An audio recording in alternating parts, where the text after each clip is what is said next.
Happy Friday, ambitious readers. Welcome back to another edition of Reading Ambitiously, where every single week we bring you the most powerful ideas that are shaping our world. And this week we are bringing you to a very, very busy New York LaGuardia Airport. But of course, we've got a big idea in store for you. So let's go ahead and jump into this week's big idea, which is what a diamond mine in South Africa taught me about the build trap. In 2015, IBM sent me to South Africa. And a few years prior, IBM had debuted Watson on the game show Jeopardy. The grand challenge made AI feel real to businesses for the first time, and we were there meeting with one of the world's largest diamond miners. And the problem was both serious and literally impossible to forget. Diamonds were being stolen from the mines. And there was even a version of this story that involved carrier pigeons that were being used to carry the diamonds out of the mines, and the company's response was creating its own environmental problem. Somebody had mentioned to the diamond mines and the South African government that perhaps AI could help, and I was sent to figure that out. Now, most of my Watson meetings from this era followed a similar arc. We had this new, incredibly powerful technology, and it seemed like it could do anything. So the conversations naturally moved towards what can we build? And I found myself in this dynamic so often that I coined the term with myself to describe it, the art of the possible meeting. I love those conversations. There's something energizing about watching people realize a new technology may let them solve a problem they had stopped believing could be solved. But there's also a trap hiding inside of the art of the possible.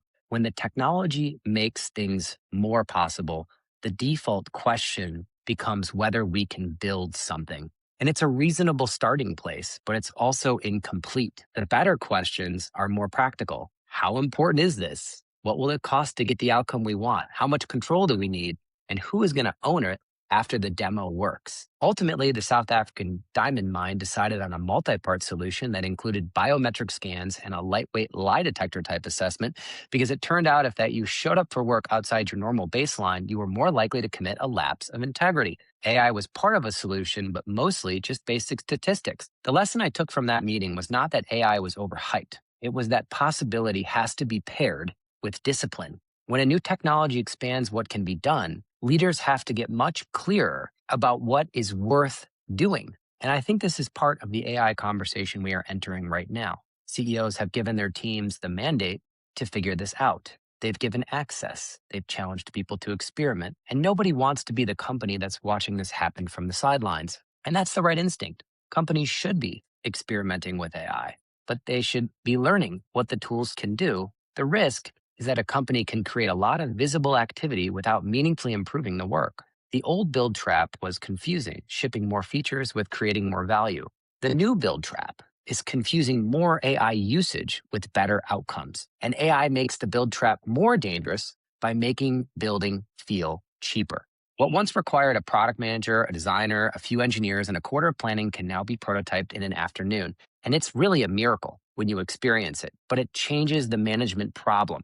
When more things become buildable, deciding what deserves to be built matters even more. AI also gets close enough to make a bad allocation feel reasonable. It can generate the draft or write the code or automate a small task, and the demo works, the room gets excited, the team feels momentum, and sometimes that momentum is real, and sometimes it's just a faster path to spending more time and money on something you should have left alone. Imagine canceling a $10 per month calendar scheduling subscription and replacing it with a custom AI workflow that costs $1,000 to build and run. Maybe it was a killer demo. As a business decision, something still went wrong. A cheap, working solution became more expensive. And that is the 2026 version of the art of the possible. The risk is not only that AI fails. The risk is that AI succeeds well enough to make a questionable decision feel smart. That is why what's this going to cost should not be dismissed as a boring CFO question. It's a question that forces clarity. A budget is not just a limit, it's a forcing function. It makes you decide what matters, what does not, and where the next dollar should go. Now that intelligence feels increasingly available and abundant, scarcity and constraints matter even more.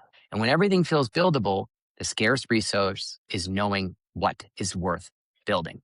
A team will ask, could we use AI here? And increasingly, the answer is going to be yes. But yes does not tell you what the work is worth, how much control you need, whether the economics make sense, or who will maintain it. after the demo works. Start with strategic importance. Is this workflow core to how the company creates economic value, or is it generic business process? If the workflow is close to the economics of the business, you may want more ownership. If it's a common task that every company performs, you probably do not. Then look at cost per outcome. The question is what it costs to get good work done, not how much AI are you using. And the frontier models may be worth it for the hardest tasks, but they will be wasteful for the simple ones. You would not hire a brain surgeon to cut your lawn. Next is control. Who decides which models get used and what data they can see and what gets logged and what gets remembered? And when a human steps in, this is where AI is different from ordinary software. You're not only renting a tool, you're also renting part of the way the work gets interpreted, what data is retained, where it's routed. Finally, ask who will own the thing after it works. AI makes prototypes feel cheap, but it does not make production free. Someone has to secure it, monitor it, update it, explain it, govern it, and fix it when it breaks. And these are the simple tests, but require the discipline in this moment to be asked. Ultimately, this all comes down to capital allocation. It always does. The job of a business is to allocate scarce resources towards the work that matters the most. AI does not change that. In fact, it creates a new kind of resource to allocate: intelligence. And these questions about quality and cost and control and accountability are not as energizing as the art of the possible ones, but they are where AI strategy becomes real. At first, the conversation seems to be about the tools, but over time, it becomes a conversation about how work should move through your company. And the art of the possible is still where the best ideas begin. You need to protect that energy. And companies need an imagination, experimentation, and people willing to ask whether an old problem can finally be solved in a new way. But possibility is not a strategy. Strategy is choosing.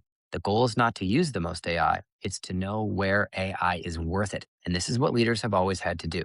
AI just makes that decision even more important. I hope you have a wonderful weekend, readers. I look forward to seeing you again next week for another edition of Reading Ambitiously. Please take care of each other.